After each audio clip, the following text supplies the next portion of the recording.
1968 was the year they tried to assassinate hope in this country. 1968 was the year they killed Bobby Kennedy. 1968 was the year they shot down Dr. King. 1968 was the year they busted the heads of a lot of young people in the streets who were just fighting for democracy and fighting for peace. They busted their heads in Chicago. They tried to assassinate hope in America in 1968. That's the year I was born. And it took 40 years of Reaganism, 40 years of Nixon, 40 years of betrayals and sellouts, 40 years in the wilderness for the hope to come back in 2008. And I don't care what the right wing says, I don't care what the left wing says, I don't care what anybody says.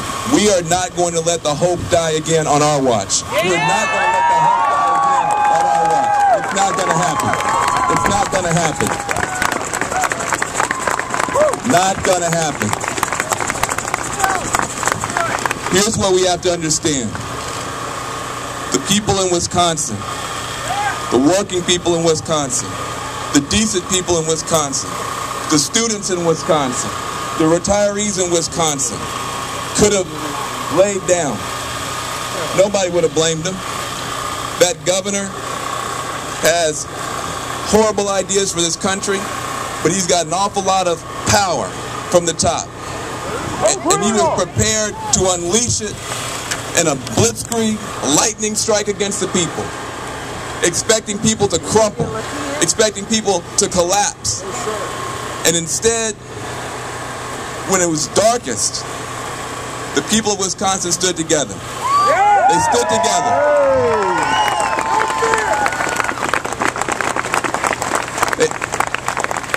They didn't have a big cable TV station giving them marching orders. They didn't have DC politicians telling them what to do. What they had was each other. What they had was a faith that we're a better country than what they're trying to do to us now. And what they had was a dream. What they had was a dream. And I'm going to tell you one thing. When you get good people, decent people, honest people, and you give them a dream and somebody to stand beside them, nothing can stop them, nothing can defeat them, nothing will keep them from achieving that dream.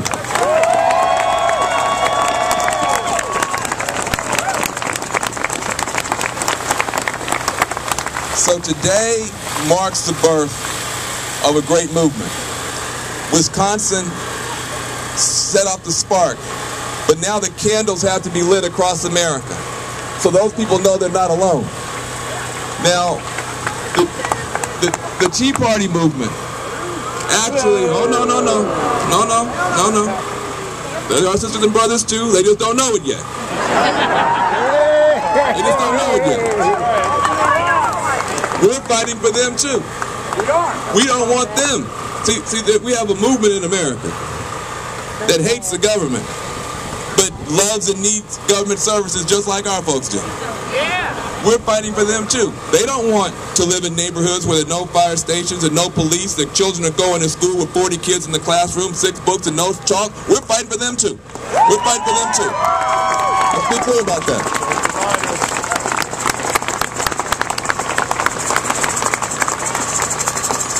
Now, they actually have taught us a very important lesson about this new period in American politics. They have taught us a very important lesson. It used to be that if you won an election, the other side wins an election. The losing side is supposed to cower, cave in, and start crawling toward the political center, begging the other side, please, let us have a crumb, please. Right? That's the old rules. Right? So we won an election in 2008. We had 60 votes in the Senate. We had Nancy Pelosi in the House. We had Barack Obama in the White House. Did they start to crawl and cave in and beg Did they crawl toward the political center? Yes. Or did they stand on the principles that they believed in? No. They stood for the principles they believed in, and I respect them for that. They stood up for what they believed in, and the country said, well, at least they're clear about something. And they gave them a hearing in 2010. Well, guess what? It's 2011. Let's be clear about what we believe in. Let's be clear about what I believe in.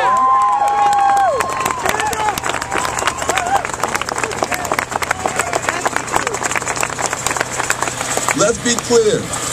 There will be no crawling or any fictitious political center. There is too much at stake. We are not going to compromise. We are standing in the moral center, the ethical center, and the center of our values that we are a better country than this. That's where we're standing. And we're not going to move. We're not going to move. There'll be no compromise. No compromise on the American dream. No compromise on American values. We're for liberty. The Tea Party's for liberty. We're for liberty too. But we're also, we heard the whole slogan. We didn't turn off the TV at the word liberty. I heard the whole slogan. Liberty and justice for all. Liberty and justice for all. Liberty and justice for all. That's this movement. That's your movement. That's who you are. That's who we are. Let's keep this movement going. Thank you very much.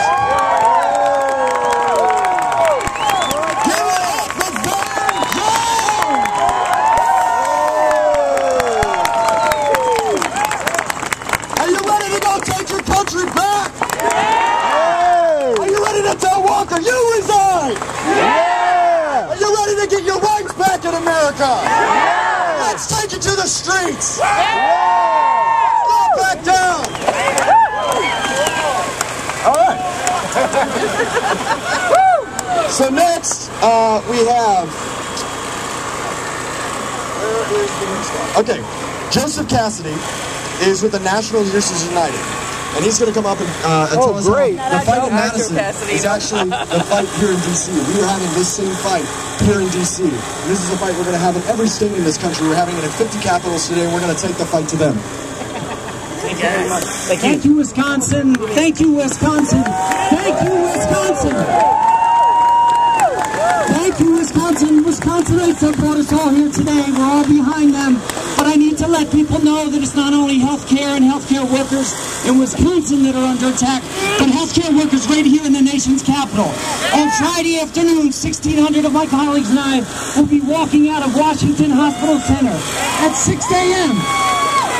We will be staging a one-day strike, and we beg your indulgence to attend and to assist us in our efforts to get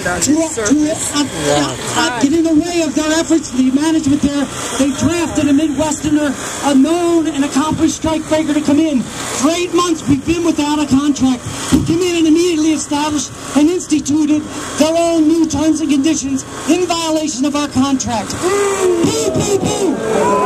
We've bargained for months and months. We've bargained to no avail. We were left no option but to call a one-day strike Friday. They will more than likely lock us out for the rest of the week.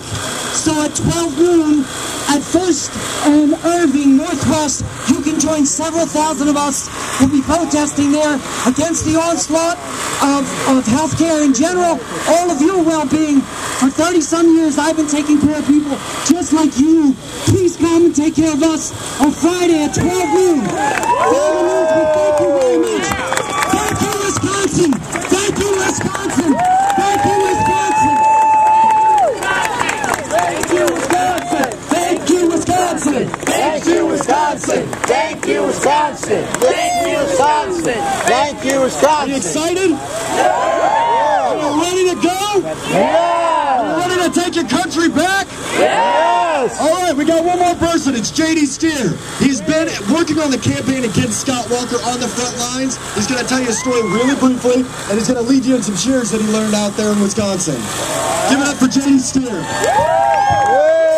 DC! So, who here by chance voted for Barack Obama in 2008?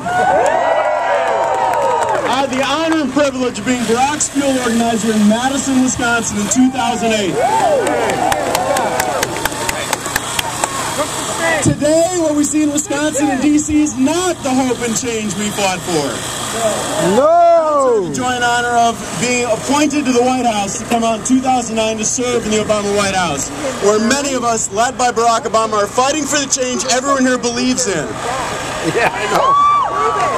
However, I saw my home state, and I saw our democracy, and I saw the working people of America under threat. So I resigned from the White House in August of 2010 to return to Wisconsin to work for the Democratic candidate to challenge Scott Walker.